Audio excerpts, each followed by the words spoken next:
Hello everyone, welcome to our channel. I am Raima Datta, your UVS educator in this channel. So today I am going to discuss about this topic, that is types of plate boundaries. ये geo science का topic है। तो इसका और एक session था geo science unit 4 का, तो आप लोग ज़रूर देख लिए होंगे, है ना। तो चलो आज शुरू करते हैं एक नया टॉपिक, एक नया एनर्जी के साथ, है ना। तो type of plate boundaries. Plate boundaries कितना टाइप के होते हैं एंड उसके फीचर्स क्या क्या है और क्या क्या जो टोपोग्राफी है, टोपोग्राफिकल फीचर्स वो डेवलप होता है, तो देख लेते हैं। तो टाइप्स ऑफ प्लेट बाउंड्रीज। तो plate boundaries are zones where the tectonic plates interact and most earthquake and volcanoes occur here. There are the three main types. तो ये तीन टाइप के होते हैं: divergent, convergent and transform plate boundaries. तो first discuss करेंगे divergent plate boundaries के बारे में। तो plates moves away from each other, जैसे कि एक प्लेट है और ए और एक प्लेट है, तो ए क्या करते हैं, move away from each other. ये इधर जाता है तो ये इधर जाता है ना। तो डाइवर्जेंट मतलब डाइवर्ट हो गया, दो था सेपरेट हो गया, ये ऐसे जा रहा है, ये ऐसे जा रहा है। So new crust is created by upwelling magma. So इधर क्या होता है, मैग्मा ऊपर उठ के आता है एंड एक लैंड फॉर्मेशन हो जाता है, तो न्यू क्रस्ट का फॉर्मेशन होता है। Mostly found in mid oceanic ridge, जैसे कि एग्जांपल है मिड अटलांटिक रीज। तो मिड अटलांटिक रीज पे ये डाइवर्जेंट प्लेट बाउंड्रीज के मिलता है एंड देखा जाता है कि मिड अटलांटिक रीज में जो न्यू क्रस्ट उसका फॉर्मेशन होता है। Earthquake are usually shallow and mild. तो सैलो और माइल्ड अर्थक्वेक होने से ही ये डाइवर्जेंट प्लेट बाउंड्रीज एंड उसके जो टोपोग्राफी वो देखने के लिए मिलता है। तो कॉन्वर्जेंट बाउंड्रीज, कॉन्वर्जेंट बाउंड्रीज में डाइवर्जेंट में क्या होता, पूरा सेपरेट हो गया था। कॉन्वर्जेंट में क्या हो गया, दोनों एक दूसरे के पास आएंगे। तो plates move towards each other, दोनों प्लेट वो एक दूसरे के तरफ आएंगे कन्वर्जेंट बाउंड्रीज में। So oceanic continental denser oceanic plate subducts deep trenches and volcanoes, जैसे कि Andes. Oceanic and oceanic plate boundaries में क्या हुआ है, वन प्लेट सबडक्ट्स, जैसे कि आइलैंड ऑफ एग्जाम्पल है Japan. Continental and continental plate boundaries में जैसे कि एग्जाम्पल है Himalayas. So produce a strong earthquake often deep. तो डीप और स्ट्रॉन्ग अर्थक्वेक जब होता है तो कन्वर्जेंट प्लेट बाउंड्रीज के इधर होता है। तो अब पढ़ लेते हैं ट्रांसफॉर्म बाउंड्रीज के बारे में। तो प्लेट स्लाइड हॉरिजॉन्टली पास ईच अदर, ऐसे पास हो जाता है, एक दूसरे के पास हो जाता है। नो क्रस्ट इज क्रिएटेड और destroyed. Classic example San Andreas fault California का and frequent shallow strong earthquake. तो ये देख सकते हो ट्रांसफॉर्म कैसे, मतलब एक दूसरे के पास में जा रहा है। एंड डाइवर्जेंट में क्या हो रहा है, एक दूसरे के ऑपोजिट तरफ जा रहा है।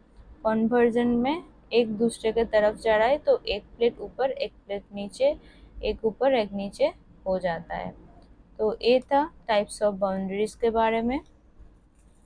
अभी डिस्कस कर लेते हैं कि अर्थक्वेक कैसे जनरेट होता है, इसका फोकस किसको बोलता है, एपिसेंटर किसको बोलता है ना। तो focus, focus means hypocentre, focus को हाइपोसेंटर भी बोलते हैं of an earthquake. The focus is exact the point inside the earth where the rock breaks and the earthquake energy is first released. So focus है, ये वाला portion है focus, इधर से earthquake जनरेट होता है, एक इसका सोर्स है। मतलब होता है ना कि माँ की कोख, तो ऐसे है focus. So exact point inside the earth where the rock breaks and the earthquake energy is first released. तो इसके एकदम ऊपर होता है जिसको बोलते हैं क्या, epicentre, the point on the ground directly above the focus.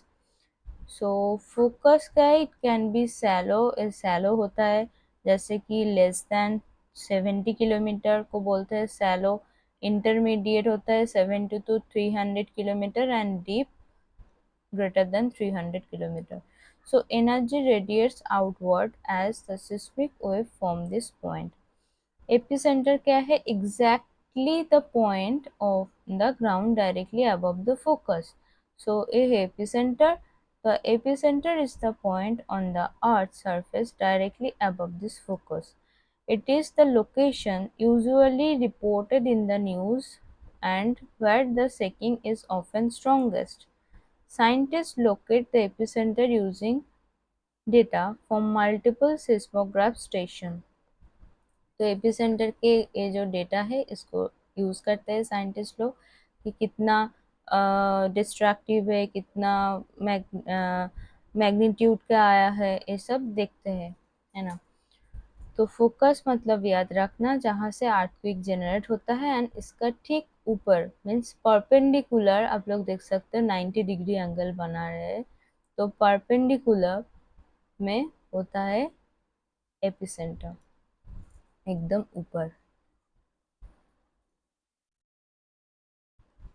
अभी डिस्कस कर लेते हैं टाइप्स ऑफ सिस्मिक वेव्स के बारे में। So it is seismic waves और vibration that travel through the earth during an earthquake. तो जब अर्थक्वेक होता है तब ऐसे ऐसे सिस्मिक वेव ट्रेवल कर जाता है। तो they are divided into the two main categories, body wave and surface wave. तो बॉडी वेव क्या है, बॉडी वेव को भी दोनों पार्ट में डिवाइड किया है, P wave and S wave. And surface wave में होता है love wave and Rayleigh wave. So P wave means primary wave, तो is the fastest wave arrive first. Compressional waves means push and pull motion करता है like sound wave की तरह and can travel through the solid, liquid and gases. इसको याद रखना कि P wave can travel through solid, liquid and gases. तीनों medium के अंदर से P wave पास कर जाता है and इसका वेलोसिटी भी ज़्यादा है। So causes less damage. And S wave क्या है, S wave secondary wave, S wave slower than P wave and इसको बोलते हैं shear wave means side to side. तो P wave एकदम डायरेक्ट सॉलिड लिक्विड गैसेस के थ्रू पास कर जाता है, जैसे कि अर्थ हुए तो P wave ऐसे गया, ऐसे गया, ऐसे जाता है। पर एस वेव क्या है, एस वेव सॉलिड के थ्रू तो जाता है बट लिक्विड में नहीं जाता है, तो ऐसे बैक कर जाता है एस वेव। और ए है पी वेव। तो S wave slower than the P wave and side to side motion करता है, can travel only through the solid and they stop at the liquid outer core, more destructive than P wave. तो destructive power इसका ज़्यादा है, इसका velocity ज़्यादा है P wave का।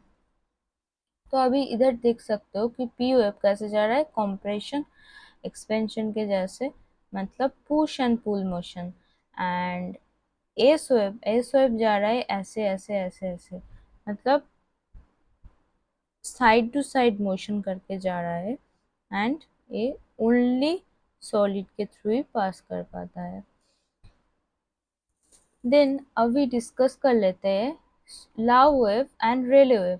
जो है surface wave travel along the earth surface. तो अर्थ के जो सरफेस है, जो सरफेस एरिया है, मतलब चारों पास जो एरिया है अर्थ के, तो इसमें मूव करता है love wave and Rayleigh wave. तो Love wave is horizontal side to side shaking highly destructive to buildings. Rayleigh wave क्या है? Rolling motion like ocean wave, cause vertical and horizontal movement, usually the most destructive and slowest wave।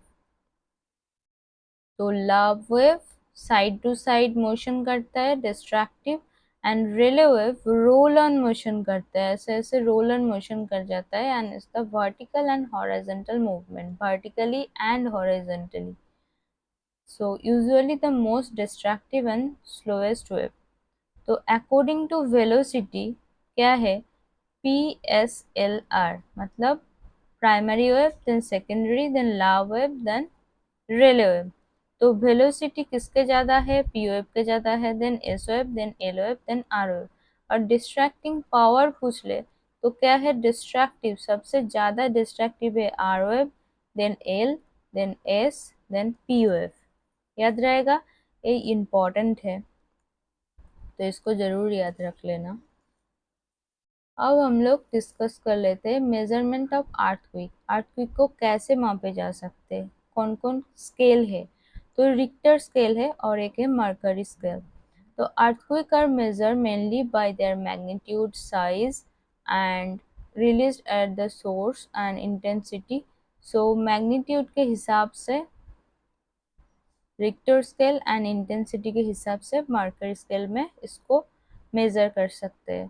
तो magnitude scale, magnitude is the quantitative measure of energy released by an earthquake, and it is the calculated using seismic wave recording from seismographs. Richter scale, developed by Charles Richter in 1935, first widely used scale, measured the amplitude means height of the seismic waves recorded on the specific type of seismogram। तो इसमें क्या मापे जा सकते हैं कि amplitude, amplitude means height of seismic waves, and इसको फिर कैलकुलेशन कर लेते हैं कि कितना है। तो आप लोग देख सकते हो कि रिक्टर स्केल में 1 to 9 तक, मतलब 10 तक एक्चुअली स्केल है, जिसमें micro, minor, minor, light, moderate, strong, major, great and great ऐसे बोलते हैं कि बोल सकते हैं कि 8 मैग्नीट्यूड या फिर 8.2 मैग्नीट्यूड है तो रिक्टर स्केल में कौन से स्केल के अंदर आएगा? तो ग्रेट कैटेगरी के अंदर आएगा। So logarithmic scale means each whole number increase represents 10 time।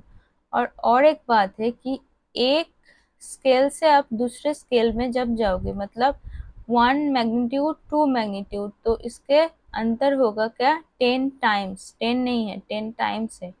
तो और 1 से 3 जाओगे मतलब ये 100 टाइम्स होगा, 10 इंटू 10 100 टाइम्स हो गया। So more ground shaking and about 31.6 times more energy release। और एनर्जी क्या रिलीज होगा? 31.6। सो मर्करी स्केल, मर्करी स्केल में हम लोग इंटेंसिटी देख लेते हैं। इंटेंसिटी क्या है?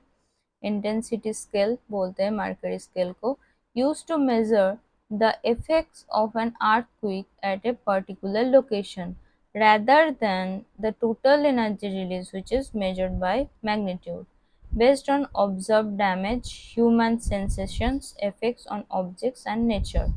Uses Roman numericals, that is 1 to 12। तो रिक्टर स्केल था 1 to 10 और ये है 1 to 12। Major shaking on damage at a place. तो इसमें आप लोग देख सकते हो, छोटा छोटा नोट है कि सिस्मोग्राम क्या है। तो सिस्मोग्राम is the graphical record of ground motion produced by the seismograph. And seismograph क्या है?